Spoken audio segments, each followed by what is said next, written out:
ठीक है, अभी हम आधी वो वीडियो बन चुकी थी, हम नेक्स्ट स्टार्ट कर रहे हैं बेटा। मैंने आपको बताया एंथोमोलॉजी का मतलब क्या होता है, फलों का अध्ययन होता है। पिसीकल्चर का मतलब क्या होता है, मत्स्य पालन जो होता है उसे पिसीकल्चर बोलते हैं। नेक्स्ट आता है माइकोलॉजी, माइकोलॉजी को हम बोलते हैं कवक का अध्ययन।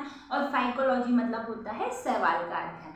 ठीक है, ऐसे काफ़ी चीज़ें होती हैं जो पढ़ने के लिए ज़रूरी होती है, लेकिन जो ज़्यादातर एग्जाम में पूछे जाते हैं वो यही क्वेश्चन पूछे जाते हैं। ठीक है, अब हम आज का जो मेन टॉपिक है वो स्टार्ट कर रहे हैं, जिसका नाम है सेल, जिसे हम हिंदी में क्या बोलते हैं, कोशिका। क्या बोलते हैं, कोशिका। सबसे पहले मैं आपको सेल जो वर्ड है मैं आपको इसके बारे में बताती हूँ। आप जानते हैं कि आज हम मान लीजिए घर को तैयार कर रहे हैं या घर को हमें प्रॉपर तरीके से बनाना है। आप जानते हैं किसी भी चीज़ को प्रॉपर तरीके से शुरू करने के लिए, उसे पूरा तैयार करने के लिए हमें छोटी छोटी चीज़ों से बढ़कर ऊपर तक जाना रहता है। ठीक है, ईंट चाहिए, गिट्टी चाहिए, ये सब आपको घर बनाने के लिए चाहिए रहता है। सेम हमारी बॉडी को प्रॉपर तरीके से एक स्ट्रक्चर, एक फंक्शन देने के लिए सेल की ज़रूरत होती है, या कोशिका की। हमें कोशिका से हमारा शरीर बना होता है। ठीक है, सेल का अध्ययन हम क्या बोलते हैं, सेल के अध्ययन को साइटोलॉजी बोलते हैं बेटा। The structure and function units of our life, क्या होता है ये, सेल। ठीक है, हमारे जीवन की संरचनात्मक एवं क्रियात्मक इकाई हम किसे बोलते हैं बेटा, तो हम बोलते हैं सेल को। ठीक है, आप इतनी डेफिनेशन जानिएगा। आगे हम स्टार्ट करते हैं सबसे पहले। ठीक है, आपकी बॉडी, आपका पूरा जो शरीर ये बनकर जो तैयार हुआ है अलग अलग चीज़ों से। सेल हम जानते हैं टिश्यू से मिलकर क्या बनती है, बहुत सारी सेल बनती हैं। तो ये सारी चीज़ें जो प्रॉपर धीरे धीरे ऑर्गन सिस्टम बन के ये सारी तैयार हुई हैं। ठीक है, हम स्टार्ट कर रहे हैं बेटा। सबसे पहले आप सेल का मतलब जान चुके होंगे कि सेल के अध्ययन को क्या कहते हैं, ये भी जान चुके होंगे। सेल के अध्ययन को साइटोलॉजी कहा जाता है। और the structure and function units of our life हम किसे बोलते हैं, ये सेल को बोलते हैं। डन। अब आप सबसे पहले ये जानिए, जो ज्यादातर एग्जाम में पूछा था, सबसे छोटी कोशिका या सबसे छोटी सेल कौन सी होती है। सबसे छोटी कोशिका जिसे हम बोलते हैं माइक्रोप्लाज्म, या हम गैलीसेप्टिकम, ये जो दो कोशिका होती है ये सबसे छोटी कोशिका होती है। सबसे बड़ी कोशिका कौन सी होती है बेटा, ऑस्ट्रिच एग, जिसे शुतुरमुर्ग का अंडा कहा जाता है। ठीक है, और सबसे लंबी कोशिका कौन सी होती है, तो ये होती है न्यूरॉन।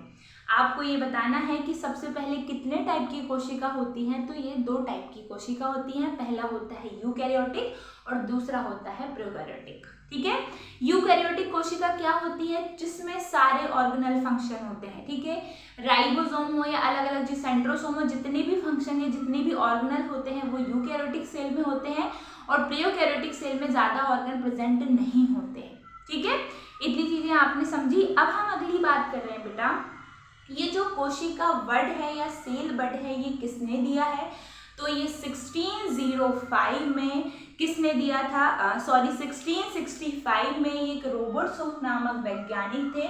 इन्होंने कोशिका शब्द दिया है, इन्होंने कोशिका की खोज की है। लेकिन आप ये अच्छे से जान लीजिए कि सबसे पहले जो जीवित कोशिका की खोज की गई थी वो किसने करी, एंटी वॉन ल्यूमेनहॉक ने। और रॉबर्ट हुक ने जिस कोशिका की खोज करी है वो एक मृत कोशिका थी। ठीक है, आपके एग्जाम में आरआरबी, एनटीपीसी, बहुत सारे ऐसे गवर्नमेंट एग्जाम या पीएससी हो या यूपीएससी, बहुत बार ऐसे क्वेश्चन आए हुए हैं। तो आपको वहां पे ये चीज को ध्यान में रखना होगा। सबसे यदि पूछा कि जीवित कोशिका की खोज किसने की है, तो ये एंटी वॉन ल्यूमेनहॉक ने की थी। और यदि आपसे कहा जाए कि मृत कोशिका की खोज किसने की, तो आप लिख कर आएंगे या टिक लगा कर आएंगे रॉबर्ट हुक 1665। देन आपको एक चीज और बता देती हूँ मैं, सबसे पहले जो बैक्टीरिया को खोजा गया था वो भी एंटी वॉन ल्यूमेनहॉक ने खोजा था, और उसी के अंदर जो सेल को, जीवित कोशिका को खोजा गया था वो एक बैक्टीरिया ही था।